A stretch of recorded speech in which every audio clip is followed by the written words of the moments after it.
नमस्कार। आज हम डॉक्टर कुमार विश्वास के रामायण पर जो बातचीत है उसके एक बहुत दिलचस्प हिस्से को देख रहे हैं। हाँ, बिल्कुल। खास तौर पे अंगद की लंका यात्रा और रावण से जो उनका संवाद हुआ। जी, हमारे पास जो ये सामग्री है ये सिर्फ कहानी नहीं है, इसमें कूटनीति है, मनोविज्ञान है और जीवन के बड़े गहरे सबक छिपे हैं। सही कहा। तो देखते हैं आज की इस चर्चा से क्या खास बातें निकलती हाँ, हैं। ये वाक़ई बहुत दिलचस्प है कि रामायण जैसे ग्रंथ मतलब हज़ारों साल बाद भी आज भी कितने ज़रूरी लगते हैं। बिल्कुल। कूटनीति, संवाद, जीवन दर्शन, अंगद वाला ये किस्सा तो इसका एक बेहतरीन उदाहरण है। तो चलिए अंगद की हिचकिचाहट से ही शुरू करते हैं। वो तो इतने शक्तिशाली थे, हनुमान जितने, फिर लंका जाने में ये संकोच क्यों था? विश्वास जी इस पर क्या कहते हैं? हाँ, ये सवाल उठता है। पहली नज़र में लगता है कि शायद उन्हें अपनी शक्ति पर कोई शक था, हाँ। लेकिन विश्वास जी बताते हैं कि असली वजह वो एक पुराना श्राप था। अच्छा, श्राप? जी, बचपन में वो रावण के बेटे अक्षय कुमार को हम्म। अक्सर पीट दिया करते थे। ओहो। तो उनके गुरु ने गुस्से में आकर श्राप दे दिया था कि अगर दोबारा अंगद ने अक्षय कुमार पर हाथ उठाया तो उनकी मृत्यु हो जाएगी। अच्छा, तो ये डर था। हाँ, यही डर था कि कहीं लंका में उस अक्षय कुमार से सामना ना हो जाए। समझ गई।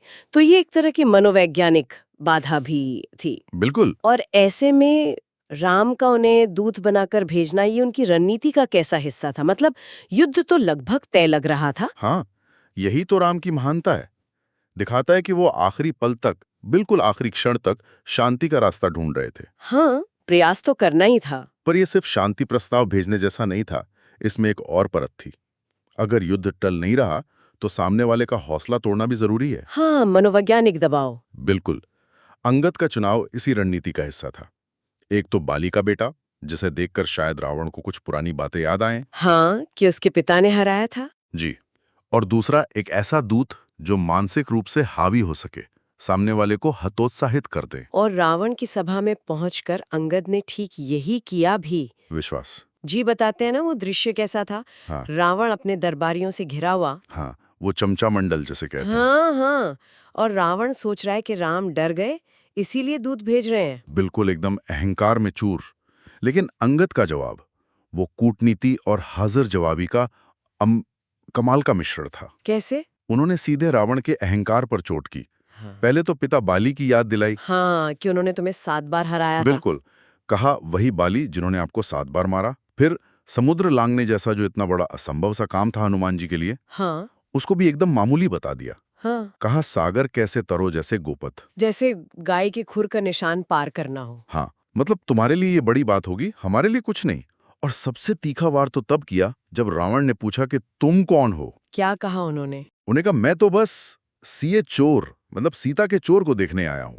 ओहो, सीधा प्रहार। सीधा, कोई लाग लपेट नहीं। और फिर वो तुलना। हाँ, वो कविता वाले अंश जो विश्वास जी सुनाते हैं। जी हाँ, कि राम के एक साधारण सेवक, एक बंदर हनुमान ने समुद्र लांघा, लंका जला दी, और तुमसे तो एक धनुष की खींची रेखा तक पार नहीं हुई। सिंधु तरो उनको बनरा तुम पे धनुरेख गई न तरी। ये लाइनें तो गजब है। बिल्कुल, ये वाक युद्ध था जिसमें अंगद ने रावण के दंभ को, उसके अहंकार को चकनाचूर कर दिया, उसे मनोवैज्ञानिक रूप से कमजोर कर दिया। ये सिर्फ बातें नहीं थीं, ये सच की ताकत थी अहंकार के सामने। एकदम सही। और विश्वास जी इन्हीं पुरानी कथाओं से आज के जीवन के लिए भी धागे जोड़ते हैं। हाँ, ये महत्वपूर्ण है। वो बात करते हैं आज के भौतिकवाद की, कि कैसे लोग छोटी-छोटी चीजों के पीछे भाग रहे हैं।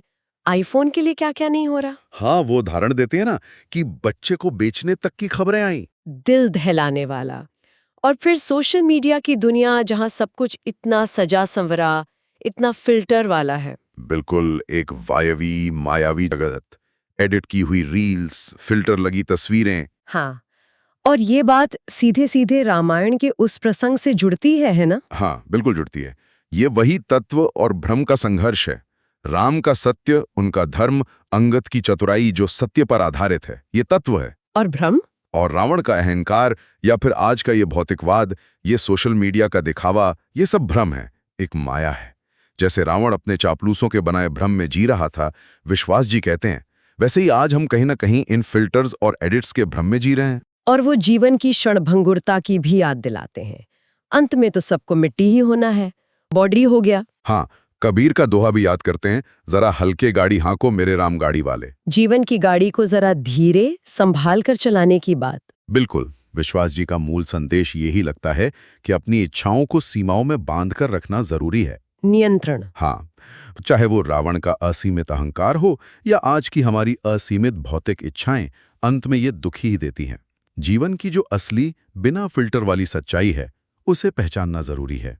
तो संक्षेप में कहें तो इस चर्चा से हमने देखा कि अंगद की कहानी सिर्फ एक दूत भेजने की कहानी नहीं है। नहीं, बिल्कुल नहीं। ये कूटनीति में बुद्धि का इस्तेमाल, अहंकार के सामने सच बोलने की हिम्मत और जीवन में भ्रम और असलियत के बीच सही चुनाव करने की सीख है। बहुत अच्छे से समझाया आपने। और जाते जाते एक सवाल शायद हम सबके सोचने के लिए छोड़ सकते हैं। हाँ, बताइए। जैसा विश्वास जी इशारा करते हैं, अगर हम इस फिल्टर और एडिट वाली दुनिया से थोड़ा बाहर निकलें और जीवन की असली अनफिल्टर्ड सच्चाई को देखने और अपनाने की कोशिश करें, तो हमारी प्राथमिकताएं, हमारे लक्ष्य, वो सब कैसे बदल सकते हैं।